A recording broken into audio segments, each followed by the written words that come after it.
Um, I now like to take it to the future. To have the potential.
Episode, we have a special treat. Our topic is healing the inner star child.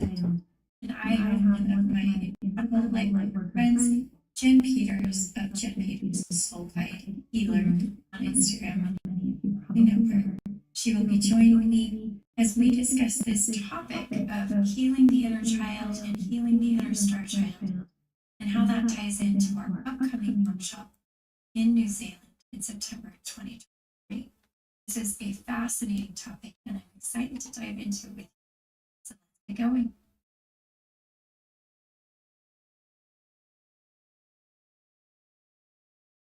Welcome, dear beautiful souls, to this container. I know it seems maybe just like it's a podcast audio recording, but for me, this is a container. This is a bubble orb of beautiful energy and love that I like to wrap you in. Every time I put out a podcast, I can feel you here. I can feel your willingness to co-create. So grateful for you. For those of you who are following me, wherever you're following me, YouTube, Apple Podcasts, Spotify, wherever you are, I just want to say welcome. It has been incredible to see this community to worldwide. I have people from all over. I'm constantly amazed at where people are from and so grateful that Spirit has led you here. This is a very special topic today. We're discussing healing the inner star child. It's really incredible because over the last couple of weeks, and in fact, I would say probably ever since Jen and I determined the topic for our retreat in Auckland, New Zealand, it's going to occur in September 2023. Ever since then, the topic has been coming to more sessions.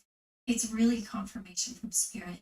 This is something that is important for the collective to work through and to work with in order for us to move forward and to really bring down this new earth blueprint into the physical realm. The topic that I'm talking of, I did mention a little bit in the intro, is healing the inner star child. And essentially what it boils down to is the concept that those of us who are star seeds, we absolutely have to deal with our earthly experiences. Some of them might be traumatic. We deal with our joys as well, not just the negative things. But in addition to that, we have other energies that are affecting us while we're on this planet. And many of you know and understand the concept of past lives. I am so grateful to Dolores Cannon and the extensive work that she did, not only to hold many, many sessions that she did, but also to document them. If you have not read The Convoluted Universe, let me tell you how important it is for you to read those books. There's 5 books. Read those books so you can really grasp your multidimensionality. So back to this idea, the star seed thing, I guess you could call it. This has been coming up a little bit over the last little while.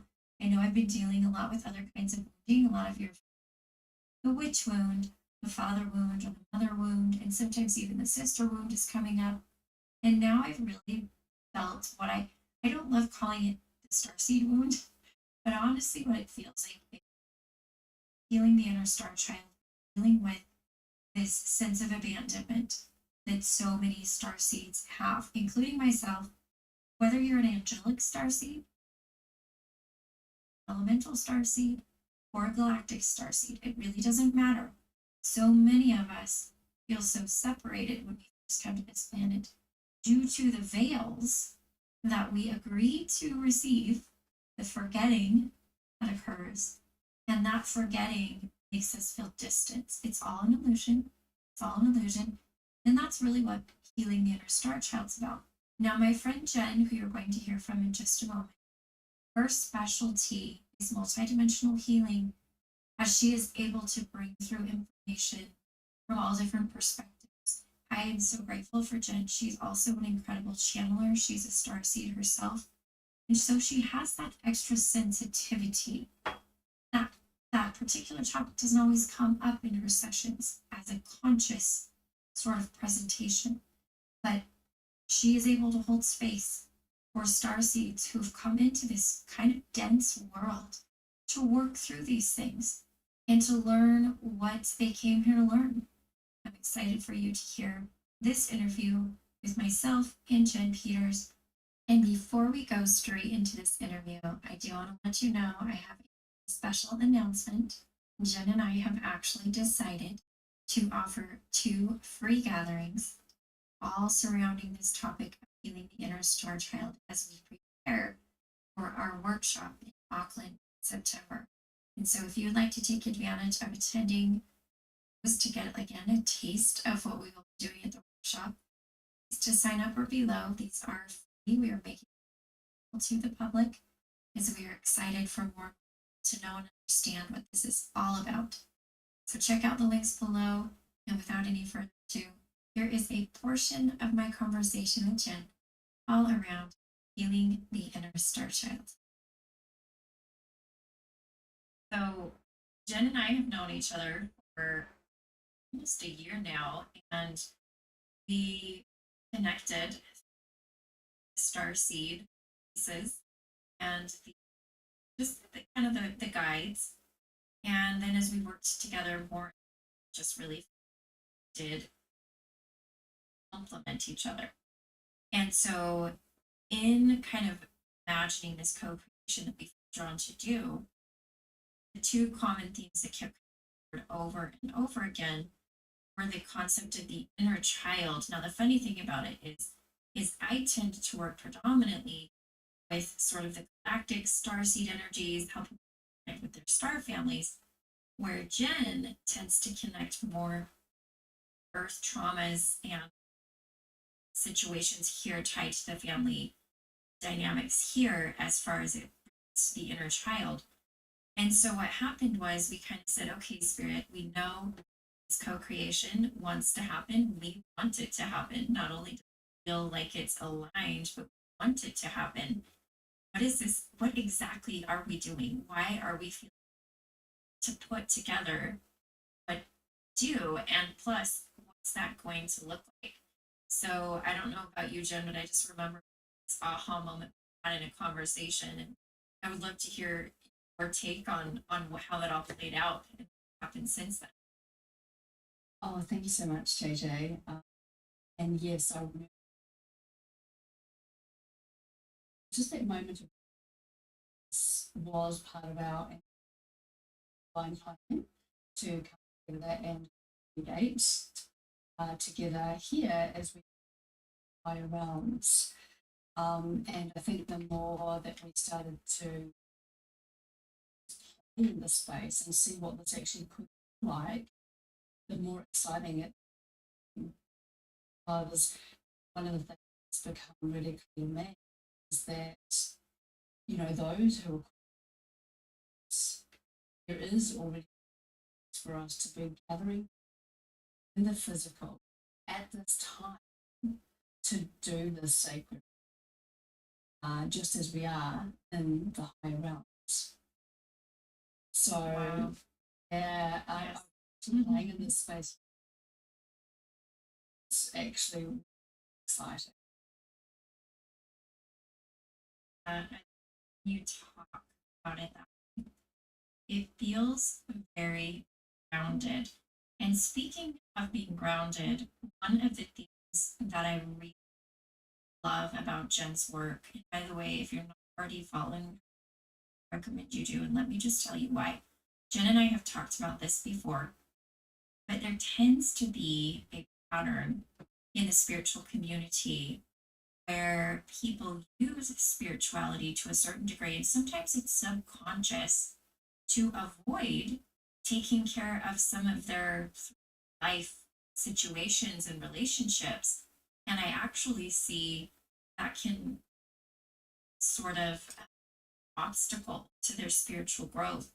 Where what I've discovered is as we work both those circumstances of our earth childhood, our earth life, as well as our soul journey and our starseed roots and all of that, as we work on them in tandem, that's when most expansion occurs. Because otherwise, and I know you've seen this too, Jen, there's an imbalance, right? I'd love to hear what you kind of experience regarding that as well. Oh, look, I couldn't agree more. Like, fantastic point to bring up. I see this a lot in the spiritual community also. As you say, we are here, experience. We have connected to experience some of the hardships that we have. So much evolution and upgrades and wisdom we parts. But if we're just playing in the higher realms most of the time, it's a beautiful place to be. Like, totally that we are that most need to be seen, loved, accepted. So when we do bring both aspects together, it is a true emotional expansion that occurs. Absolutely. It's one of the see that's one of the things when I first met you, Jen, how I noticed that your sort of your bio and your title is multidimensional healer. And the cool thing about it is you don't have to leave earth plane experiences behind to fully expand into multidimensionality. Multidimensionality is very inclusive of what we do here on earth and how we interact with people here in relationships and how we deal with traumas that occurred here, not millions of years ago in a different instance in a different soul, although sometimes you and I both know there are patterns. But that's the really interesting thing is that we tend to put this multidimensional, extreme spirituality on a pedestal, and we ignore again, sometimes subconsciously, some of our tedious quote unquote earth stuff and earth baggage just because we want to avoid it. Sometimes it's uncomfortable. But that's why the multidimensional approach is so important because it basically fosters a balance. And as you were just speaking, it gave me this really interesting sort of vision of what we're going to do and how our workshop is going to feel so balanced to everyone who attends, whether you come in person or virtually. And that's something that's really exciting to me because this is something I have not done before. For you to share what you're feeling with regards to that balanced energy that's going to come in the workshop. Oh, thanks so much for that, JJ. And I agree. That's what I was really amped about last night when I was connected.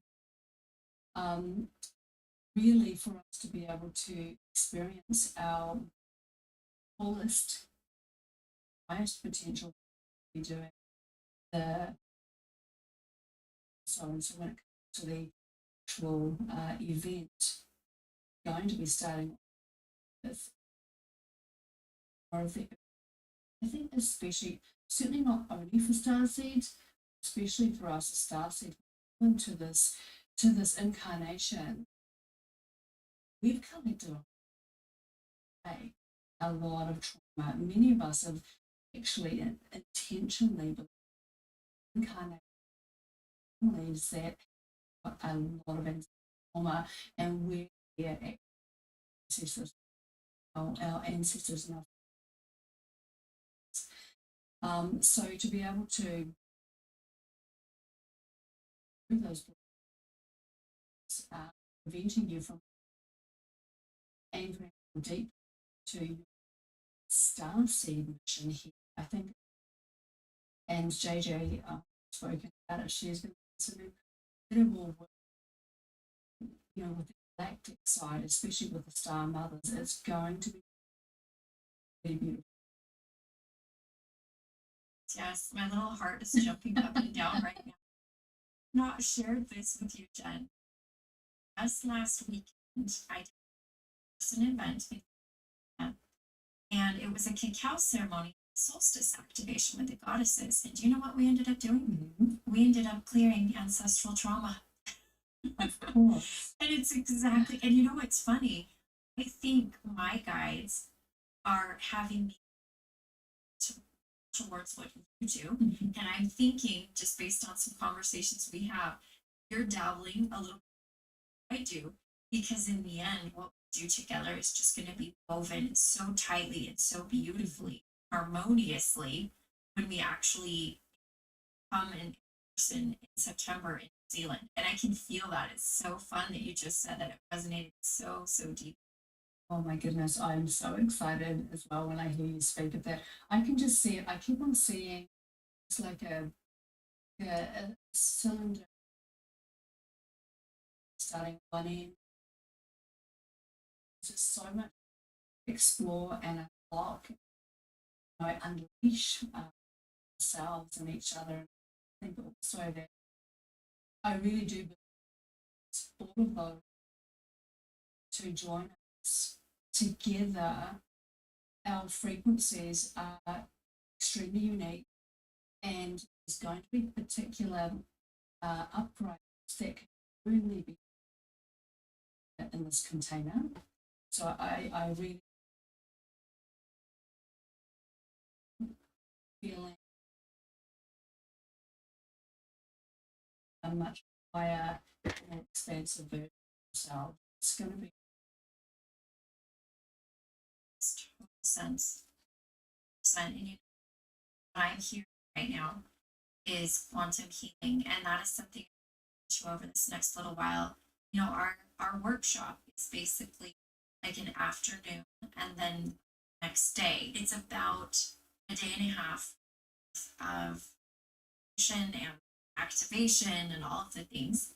But I'm not kidding you. My guides have told me the amount they can do in a day and a half from now is completely different than just a few years ago. We have power, like you said, to unlock a lot more rapid healing. And I know that's absolutely what you do in your work. You're magic. And I love your emphasis on self healing and everything that you do. It's so fascinating because even as we're talking right now, my guides are like, see, JJ, you don't understand, but now we're showing you that one of the reasons why this co-creation, this workshop is going to be so magical is that Jen and I, in the time to connect with each other on a soul to soul basis frequently over this last several months. And so we've been calibrating unknowingly, I will tell you, we did not know that this was going to expand to a workshop. Unknowingly, that we just go back to our sessions and the way the spirit drops in. I can just see, Jen, how that's what the workshop will be. Just like you said, it's almost just this harmonious weaving in and out, and each of us will step in, and then the other one will step in, and then just be this flow. Are you feeling that too? When I see it, I can, it's palpable. It's so crazy because I don't know how many of you have heard me say this. So, I'm going to be in Auckland to do this healing Star Child retreat with Jen. But Jen also knows that one of my passions is Lemurian energy and Lemuria. And as many of you know, my retreat and conference in Hawaii is actually right before New Zealand workshop. And so I'm basically, I call it my world tour, even though it's just two places. But for me, it's like a world tour. But I'll be going away to New Zealand. And I know that I'm some of those Lemurian frequencies. So not only will we be working with these beautiful souls in this workshop, but this Lemurian energy, this flow and this grace and this harmonious energy of healing, especially as it relates to the water. I just keep getting these images of aqua and water. And for those of you who don't know Jen very well, go look at her website because the colors on her website are my favorite colors too. And they remind me of the beautiful aquamarine of Lemurian healing vibration, that healing frequency that's coming through. That I'll be carrying some of that in. I don't know exactly what it will look like, probably connected to the Star Mothers, because we know and oftentimes talk about the Star Mothers so present during the times of Lemuria. But I just had to kind of drop in with that because as we were talking about our quote unquote flow, the idea of the water and waters just dropped in. So I thought I'd share that. Say, I'm really glad that you did, JJ, because I actually feel so really to this, and I absolutely agree. You're going to be this beautiful here, and of course, it's nice to be really once in a more as well, and some important places around New Zealand, particularly to. So it's just perfect, and it's just so exciting to how that's evolved. I know we've got good work plans, haven't we? For our we do. So fascinating. This entire shop and this event has developed time and how I came across the Life Center in Auckland. It's this venue that has this garden with these huge, beautiful crystals. And I know Jen and I are both feeling that those who come together, this gathering, it's kind of this twofold thing because we're coming together to create so we can facilitate our own healing. But also, there's something about it, like you said, where there's an activation going on many different levels. And again, this venue feels key for that. It's just a beautiful place where we're going to be these giant crystals. And, as we drop in kind of to what's going to come and feed to spirit and what's to come forward and what guides are going to come forward, just remind me how a lot of times when you and I work together, fairies pop in, and so I just want to tell everybody who's planning on coming to the event, whether it's in person or virtually, I'm guaranteeing you that there will be in around venue too, and that's always a fun thing. I see them now. I actually see them now bouncing around in a circle as you're saying that. Yes, Well, yes, yes. they can't not be there. Child work, you know that. I mean, they're the number two source to pull forward a child, joyous inner child, right? Because you've got all different kinds of inner child. So not only are we working with traumas of an inner child, whether that's your inner earth child, your inner star child, you're also working with that joyous, expanded, curious, just exuberant inner child. There's again, this is the balance piece. We're balancing between the two, and we're really trying to facilitate the rebirth of that part of you. It's to come forward as we experience the new earth. Yes, yes, yes. That feels so good. It feels so good. And I think at the same time, what's so incredibly magical about this event and us coming together and our gathering is that whilst we've got prayers on one side, we're also going to on the other. We're going to be connecting with staff. So, it's just going to be an incredible, magical journey. I just love how those little chimes come in right at the end when Jen is saying magical journey. I just confirm it's definitely going to be a magical journey. Well, here we are. I hope you enjoyed the conversation. It was so fun to be able to take some time and just really verbalize and bring into like the physical realm all of this stuff that's been swimming around that we and come and present this to you so that you can get a feel for what this conference is going to be like. One of the best things about the conference is that not only can you attend in person, but you can also attend virtually, like I said. So the tickets are going to be through the link below, whether in person or virtually, all the information you would need to know. I am excited, so excited. Like it's an understatement to say I'm excited to be able to meet so many of my New Zealand and Australia soul family because it's not that far away from you, comparatively speaking, as it is to get to the United States or some of the other places where I'm at. But it's literally going to be so special. And not only is it about Jen, it's really about each of you who to join us, to come forward and to show up there as well, whether virtually or in person, because your energy does affect the energy of the container. Your gifts will come to the table, whether consciously or subconsciously. Your frequency will help us bring through the healing that so many people are looking for. Again, this is just a beautiful topic, and I hope that it gives you some things to think about, maybe some things to intention as you move forward. I know that one of the themes for July 2023 was really tuning into our star families. And with that comes a little bit of this, why'd you leave me here? What's going on? Just awakening some of that emotion came forward when you first incarnated here. And we're all in this together. We're all a team that is collectively ascending. We're all here to help each other. I'm here to do whatever I can to help you. And I know so many of you are helping lots of people as well. And I'm so grateful for you. Also, just extremely thankful for Jen, her willingness to be here on the podcast. If you are not already following her, check out the link below. You can find out more and you can see where her Instagram handle is as a reminder. And as you heard me mention at the beginning of the episode, we will also be holding 2 free calls. So if you would like to join us for those, links to sign up are below.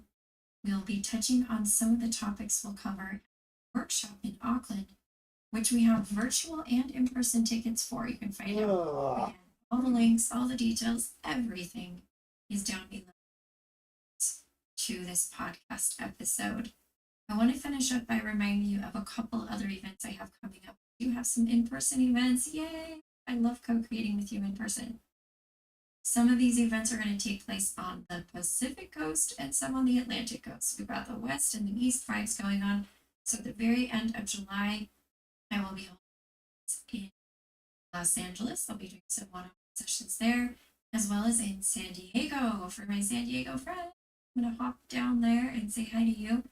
And then I'm going to go clear across the country to my favorite place over there by New York City, just a little ways away in Ridgefield, Connecticut. We have the Shungite Room at the Angel Co-op. I'll be doing a dragon workshop. Yes, my very first dragon workshop, as well as an Gate portal workshop and one-on-one sessions in the Shungite Room 8-8. They're going to be incredible. So if you're interested in connecting with me in person, you can find out more below. As always, I usually have my regular gatherings. You can check out all the information about those weekend gatherings. I have those virtual, different topics, different themes, always coming through. No matter when you're listening to this, there's probably something going on because that's what I love to do.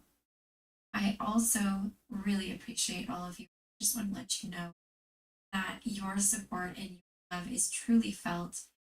If you feel drawn to leave a like or a subscribe, it will assist me in getting this message out to more people. Even share this podcast with a friend. And finally, I just want to remember sending you so much love. And I am you. We are we. Until next time.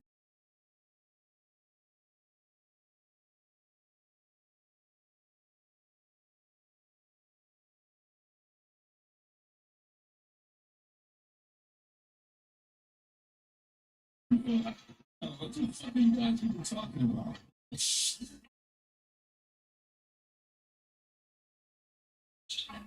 And a world will be created.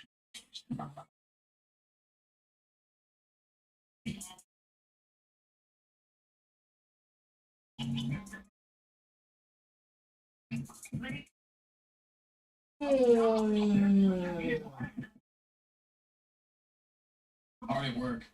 Hard Yeah, at work. I mean, you guys nonstop work. We rock. Thank you guys for tuning in. We love you. Got a banger for you. Michael Malice is was a great conversation, and it's a fun conversation. And I hope you guys enjoy. New dates coming up. Come on, let's get. Want to see Sam? Just go to You have tickets by 8. See Idaho. I'm there rocking. Calling out. I'm in California. August 8th. I got to put that. So, and then it's going to be out at Broadbrook Opera House, Well Crafted Opera House, Eddie Bravo, and myself, and we booked. So waiting for the ticket link. Booked the grab those New York City. That's so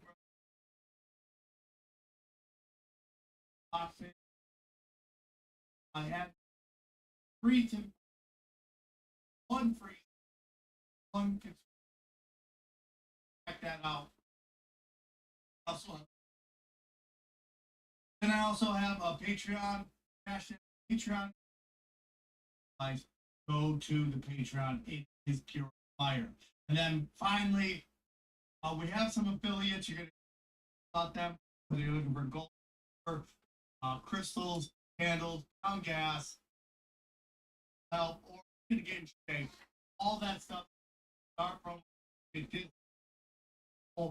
I want you to check out. Finally, yeah, that's about it. Anything else, guys? Check out the links. We don't smoke the same. We have the funk freaks. So if you like funk music, go to either Twitch, Patreon, you know where. I mean, Yeah, bro. Check out. We just put one out. We we were a little tired, so we got a little weird energy. Out. It ended up being edited it all out. All right, enjoy the show, Michael.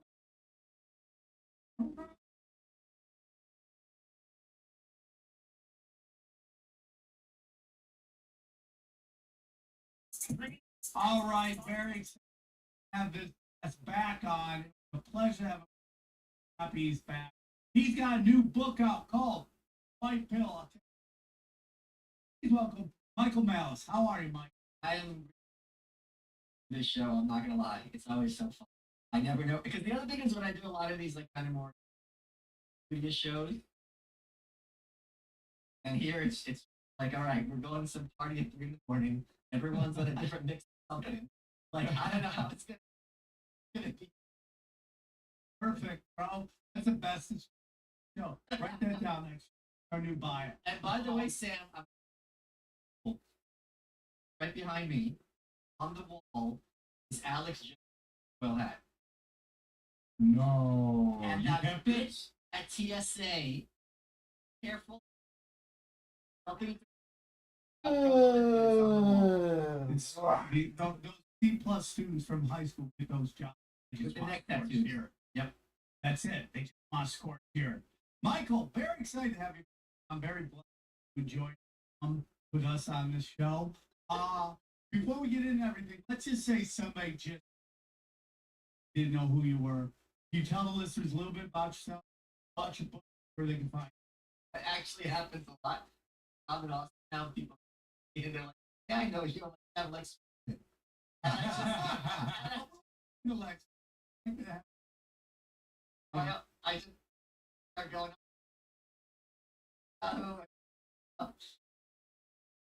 so who am I? I don't know. Jackass on the internet. Books.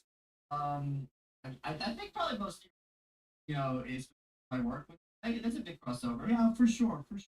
In case there were anybody that want to make sure they get you. And so tell us about the book. Whitepillbook.com. It's the story of the rise and fall of the Soviet Union. Guys, come on, I'm not gonna hit. Oh, there it is. Oh, fancy. Guys, we're not gonna talk about this. Oh, fucking. Such an interesting time. You moved from, where'd you move from? New York Brooklyn, yeah. to Austin, and how does that feel? I am so happy that I'm here. I just actually called my lead. It's kind of it makes me very angry. A lot of two things make me angry, but seeing what's been done to New York and seeing how it's gotten even worse since I left, I often describe it as like watching like my kid's corpse being defiled. Because I'm learning how to drive now. I'm taking my lessons. We got me from not knowing how to drive. You didn't know how to drive? So now we've got me from not knowing how to drive to like Asian lady. So here we go. Steps. I didn't realize how well parking spot. Like it's like a right angle almost. I was making curves. I filmed it all. It's gonna be on the internet. So. Well, if you can park your already, regardless of if they're Asian or not. Well, I don't know. Already do. See some of the videos. Yeah, for People sure. are here like pulling out like 15 minutes. My favorite. My favorite. Why? Sometimes I just we have a really tight parallel spots in front of my apartment, and sometimes I just look out the window for. I've watched for like 20 minutes. Someone try to get into a space. Oh, Always a woman. Always a woman. I'm having a lot of faith in it. Buddy Colin Robb, he's a professional race car driver. Oh, snap. Like, listen, I'm in my 40s.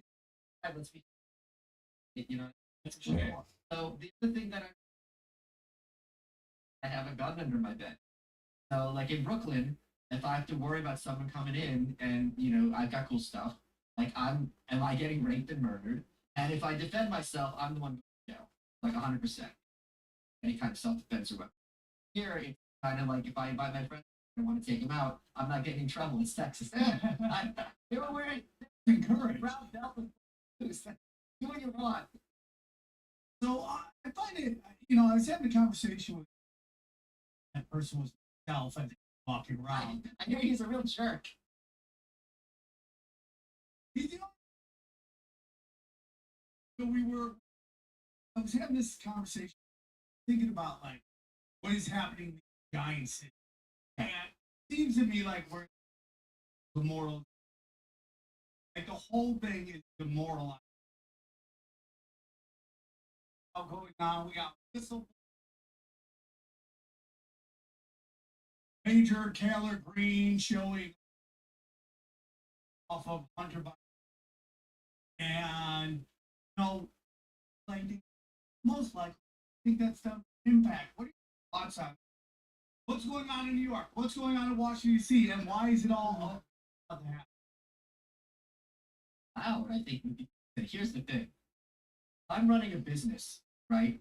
And my business or podcast, or I'm writing a book and things are working out for me.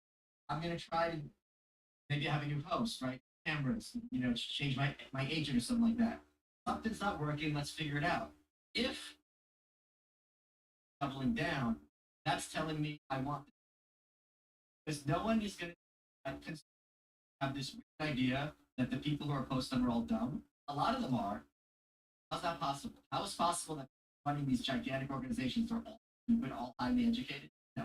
So when you have this in New York, there is very clearly a campaign, and Kyle Rittenhouse, obviously he's not from New York, was an example of this, where if you are told that you are going to be helpless and can't defend yourself, and you defy that, you're the target, and you're going to be an example out of this. I don't know if people appreciate this because people correct me on Twitter. Kyle Rittenhouse got maced by the cops. But people who are starting fires, do whatever they want. He defends himself. How many angles was that footage taken from? He goes to the cops to turn, guys, I shot 3 people. He gets maced. And then he gets charged. They try to put him in life. That's just one example. The other example is that Jordan Neely in the New York City. Enough people familiar. I put him in a chokehold. Jordan died. I had what 30 rounds. Pushing an old lady. He didn't mug her. Pushing an old. And when stock was broke. And he also took a 16 kid was dragged in trying to kidnap them. How if you have that situation and that person is as opposed to where I would believe it should be, maybe I can't say this. Lay your hands on a child in a kidnapping attempt. I don't think jail is the answer. That's kind of cowardly. I don't think that's an ambiguous position. If that is your system and you're defending it, then you that to be. And I don't see any other way to explain it other than everyone spontaneously is crazy in the same way, which isn't true for mental institution for this show. You find that, like, for me, that is like, I feel like this is being done on purpose. Yes. Like, they keep doubling down for the no. Just that no matter what we do, they get that. Like, that's the whole thing about Kamala Harris. That she was 100% picked in to tell everybody, you didn't even like her. She pulled the loaf. Vice president. You did not. Montel Jordan's side bit. We didn't pick her his number one chick. And you're gonna, and she's in power. She's talking. We were gonna run her. Dumb. We can't even. It was all done out of demoralization. The San Francisco, the New York City stuff. When you defend yourself, demoralization. What is the purpose of it? Where do you think this goes? Well, I mean, one of the reasons I wrote the white pill and demoralization is a really great word because if me and you are at war, Sam, right, and maybe I want to, me and Bizarro Sam from the universe, he's got a little mustache, so he's the villain. If me and you are at war, I can get you like, man, this guy's too smart or too talented, too wealthy. I'm just gonna go home and I'll bitch about it, on Twitter. But what's the point? I don't even got a scratch on me because right away the battle is won, right? So it is very, very smart if I want to dominate and control to persuade my opponents that they're screwed, that they're doomed, and then I don't have to make like then it's like a red card for me. I see this a lot on social media because well, America's done, the West is screwed. Either it's because of this reason or because of that reason. These people, I go, take a look at Kamala Harris, take a look at Biden, take a look at John Fetterman. You're going to tell me these are unbeatable folks. Like, what are you talking about? I mean, but if for you to be demoralized and defeated, you have to say, I can't win against me. That to me is crazy. And I would include the Republicans. Don't get me wrong.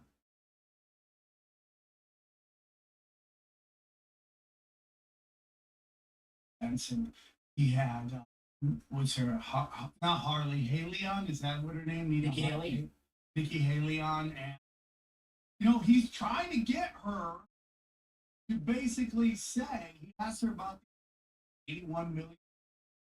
Like, we're going to secure, these elections, but she goes, Biden, Jimmy talking out, out of both sides of her mouth.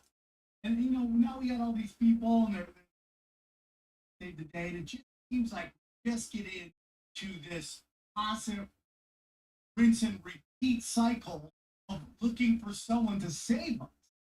And I don't think anybody gets that. Who is going to save us? It's a section in my opinion. The idea that you're going to vote in some guy fix this or he has the power. Absolutely crazy. Let's suppose they vote in Jesus, right? Jesus still has to hire a cabinet.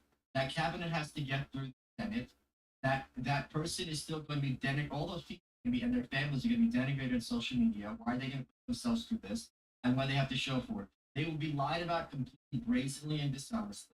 And at the end of the day, you still have to deal with the Supreme Court. You have to deal with the corporate press and all those interests, farmer or big tech or the organizations. So even if you're someone who's a perfect human being, still is in the middle of this maelstrom, and there's only so much you can do. But I think this is, this is a lie that both parties like to tell, which is, if you don't put in our guy, America's done in 4 years. But if you put in our guy, I'm going to save us. It's like America's not 4 years away from destruction, and America's not 4 years away from salvation. You're lying, and they know they're lying. And the thing is, make it out that your is the devil. Well, I'm going to vote for anyone over the devil, pretty much. So you get in some random ass, and they're just going to be like, well, I tried, but we only have 50 senators. It's the condition that's for public is we'll win if we have senators, 135 congressmen, which is literally impossible when that happens. But what can we do? We get 40 senators, Republican senators. It's a joke, but we've been trained since kids because of how media works, and I quickly memory.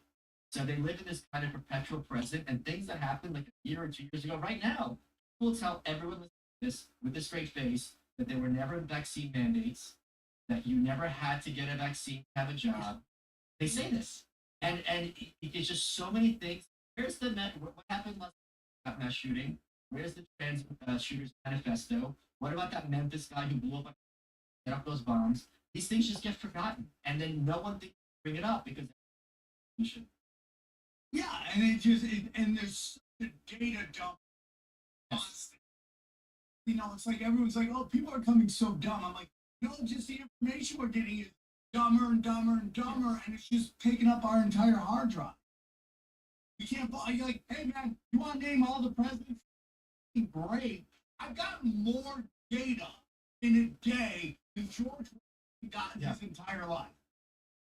I mean, how much data how many memes were ready to go summary? And that was That's the whole thing. It's like, you get into that season of the boys, Stormfront's like in her RV, and Homelander comes in. He's like, "What are you doing?" She's like, "Oh, I'm just putting up memes." Playing that her and her shadow organization just put out memes on both sides, right? Yeah, so that just lets you know that this meme war is central intelligence driven. It's manipulating through these memes and social media now, like more than ever. You can't keep it. Yeah, it's a demoralization program, and all these social media just delivering trauma. Never really focused on any one thing. What's going on with these billionaires? Nothing's happening. Hunter Biden and gives a fuck. And by the way, I was just thinking today, like, man, when I was using drugs, I would love to party. I mean, like, he got the best ever. Every time I see him, he's smoking crack and he's still got a donkey dick. And I would do a lot of blow, and I would get fucking the smallest dick you've ever seen ever. I'm like, that guy in the It's not Sam. It's not the Coke's fault in this case. Okay. I got to do a lot. I got like 6 inches. 6 inches. An entire podcast. I measure it daily. That's how I check if I've lost weight. Half an inch on my camera. But Do you have any? Can't get it up when you're. The whole.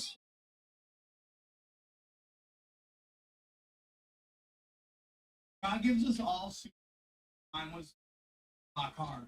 I don't. Okay. I gotta tell you, that people like. I don't understand blow being the drug of choice because it's so expensive and you're just having a heart attack and it doesn't make things feel any better. So, what was the appeal for you?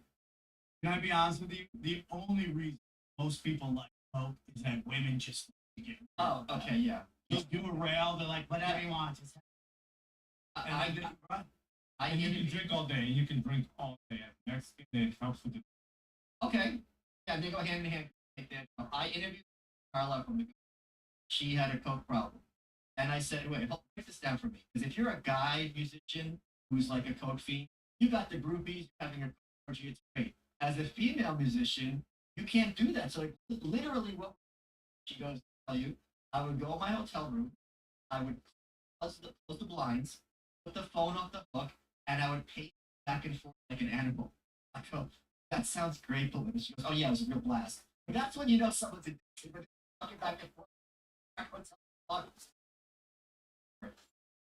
don't know, man. I don't know how attractive women get so constant drugs and all that stuff all the time, which gets into this whole thing with, now is that the Taliban basically shut down poppy production, and it's yeah, now fentanyl's everywhere. And I go, pardon me, is that great now? Now that place that we got all our poppy from, make all of our drugs and our street drugs is gone, are we going to rely even more on that? I was having this discussion with Kellen about, like, we know that the CIA smuggled cocaine into the country back in the day. Are we not thinking that maybe this fentanyl problem is a part of this demoralization